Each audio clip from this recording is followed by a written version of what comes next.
नमस्ते फ्रेंड्स, मेरा नाम अक्षत है और मैं आपको स्वागत करता हूं मेरे चैनल जिसका नाम है स्टोरीज विद अक्षत में।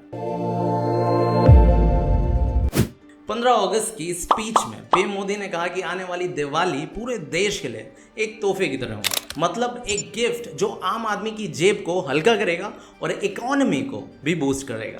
ये गिफ्ट है जीएसटी रिफॉर्म और इससे न केवल इंडिया का टैक्स सिस्टम सिंप्लीफाई होगा बल्कि आप भी कर पाएंगे दोगुनी बचत। तो दोस्तों चलिए समझते हैं ये जीएसटी रिफॉर्म क्या है। जैसे कि हम सब जानते हैं अभी जीएसटी के अंदर 4 स्लैब्स हैं, 5%, 12%, 18% और 28% वाला। तो नए जीएसटी प्लान के हिसाब से ये सिंप्लीफाई होके केवल 2 स्लैब्स 5% और 18% में रह जाएगा। मतलब आने वाली दिवाली तक 12% और 18% वाले स्लैब हट जाएंगे, लेकिन एक स्पेशल 40% स्लैब रखा जाएगा लग्जरी और सेंस गुड के लिए, जैसे टबेको, पान मसाला, लग्जरी कार्स एटसेट्रा। मतलब इन प्रोडक्ट्स पर अब जीएसटी बढ़कर 40% तक लगेगा।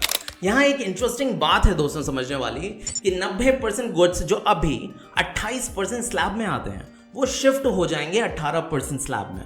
मतलब televisions, refrigerators, air conditioners, cement, paints जैसे आइटम्स जिन पर 28% जीएसटी लगता था अब उन पर घटकर 18% जीएसटी लगेगा। वहीं दूसरी तरफ 99% गुड्स जो करेंटली 12% जीएसटी स्लैब के अंडर आते हैं वो ऑलमोस्ट सभी शिफ्ट हो सकते हैं 5% के स्लैब में, जो कि मिनिमम स्लैब रेट है जीएसटी का। इसमें आपके package foods, beverages, apparels, hotel services आते हैं।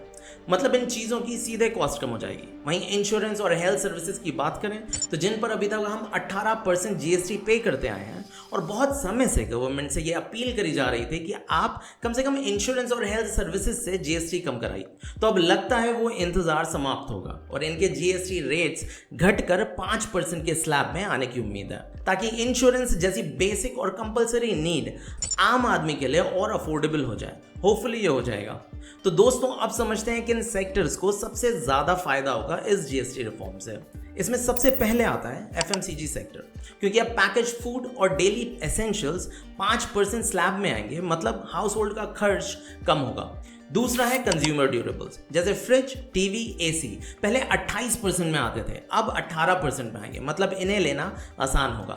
इसके बाद आता है ऑटोमोबाइल्स, छोटी गाड़ियां और एंट्री लेवल बाइक्स जो कि अभी तक 28% स्लैब में आती थी अब घटकर 18% स्लैब में आएंगी।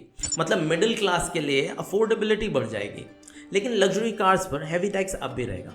फिर आता है the most important segment, insurance and health care services. अगर गवर्नमेंट इस सेगमेंट को 18% से 5% के अंदर ले आती है, जो कि अभी कंसिडरेशन में है, तो आम आदमी के लिए इंश्योरेंस और हेल्थ केयर बेयर करना बहुत आसान हो जाएगा। तो दोस्तों इस नए जीएसटी रिफॉर्म से कंज्यूमर को तो फायदा होगा ही, साथ ही साथ मैन्युफैक्चरर्स और बिजनेस को भी बूस्ट मिलेगा क्योंकि डिमांड बढ़ेगी। वहीं अगर स्टॉक मार्केट की बात करें तो एफएमसीजी में HUL, Nestle, Dabur, consumer durables में वोल्टास, वर्लपूल, हेवल्स, ऑटोज में Maruti, Hero MotoCorp, Bajaj Auto, insurance companies में HDFC Life, ICICI Prudential, LIC को बूस्ट मिल सकता है। वहीं दूसरी तरफ सिनगुड्स जैसे टबेको बढ़कर 40% के स्लैब में आएंगे, तो ITC, Godfrey Phillips, VSP industry जैसी कंपनीज प्रेशर में आ सकती हैं। वहीं लग्जरी कार सेगमेंट्स में टाटा मोटर्स अपने जैगुआर लैंड रोवर डिवीजन की वजह से प्रेशर में आ सकते हैं। तो दोस्तों ये था एक quick look on the upcoming GST reform. ये रिफॉर्म सिर्फ सिंप्लीफिकेशन नहीं है, इसका मेन ऑब्जेक्टिव है कंजम्पशन को बूस्ट करना। जब चीज़ें सस्ती होती हैं डिमांड अपने आप बढ़ती है, और जब डिमांड बढ़ती है तो इकोनॉमी में तेज़ी आती है। एक्सपर्ट्स के हिसाब से 28% और 12% के स्लैब्स हटा देने की वजह से शॉर्ट टर्म में सरकार को लगभग 50,000 करोड़ के रेवेन्यू लॉस हो सकता है। लेकिन अगर कंजम्पशन एक्सेलरेट होता है तो जीडीपी 0.5 से 0.6% तक ग्रो कर सकती है। तो दोस्तों ये जीएसटी रिफॉर्म एक बड़ा स्टेप हो सकता है भारत की इकोनॉमी को सिंपलर, स्ट्रॉन्गर और ज़्यादा इंक्लूसिव बनाने की तरफ। और अगर आप इन्वेस्टर हो तो इससे आपको एक क्लियर सिग्नल मिलता है। अगले कुछ महीने आप एफएमसीजी, कंज्यूमर ड्यूरेबल्स और ऑटो स्टॉक्स पे नज़र रखिएगा। तो फ्रेंड्स मेरे को कमेंट करके बताइए आपको क्या लगता है सबसे बड़ा विनर कौन सा सेक्टर होगा, और क्या ये जीएसटी रिफॉर्म भारत की लॉन्ग टर्म ग्रोथ में माइलस्टोन सिद्ध होगा। कमेंट में ज़रूर बताइएगा। और इन दी एंड मेरी एक रिक्वेस्ट है, अगर आपको इस वीडियो से थोड़ी भी हेल्प मिली हो तो प्लीज़ इस वीडियो को लाइक और शेयर के साथ इस चैनल को सब्सक्राइब करना मत भूलिएगा, क्योंकि बहुत ज़्यादा मेहनत लगती है इन वीडियोज़ को बनाने में। मिलते हैं अगले वीडियो में, तब तक के लिए टेक केयर एंड नमस्कार।